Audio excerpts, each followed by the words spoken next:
वळूया पुढच्या बातमीकडे। कल्याण डोंबिवलीमध्ये सध्या मुसळधार पाऊस होतोय आणि त्यामुळे तिथल्या सखल भागांमध्ये पाणी साचलंय। वाहतुकीवर सुद्धा परिणाम झालाय।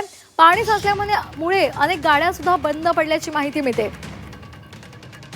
तर ही दृश्य कल्याण डोंबिवलीमधली मोठ्या प्रमाणात पाणी झालेलं आहे या रस्त्यावर आणि त्यामुळे अनेकांची वाहनं बंद पडलेली आहेत आणि त्यामुळे प्रवाशांना त्याचबरोबर वाहन चालकांना मोठा त्रास सहन करावा लागला।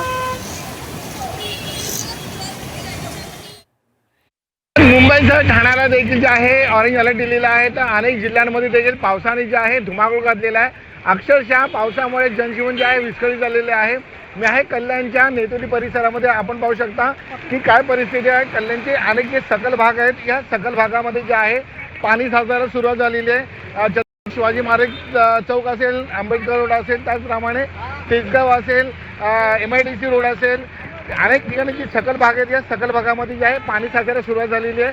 सकाळपासून पावसाची संततधार होती, मात्र एक तासापासून जे आहे पावसाचा जोर हा वाढलेला आहे। मुसळधार पावसामुळे अनेक जे रस्ते आहेत ते जळमळ झालेले आहेत। अनेक ह्या रस्त्यावरून जे आहे ते गाड्या ज्या आहेत ते संथ गतीने सुरू आहेत। काही गाड्या ज्या आहेत त्या बंद देखील पडलेल्या आहेत। नागरिकांना याचा त्रास जे आहे ते सहन करावा लागत आहे। कॅमेरामॅन दिनेश जाधवसह आतिश गोयल, जी मीडिया, कल्याण।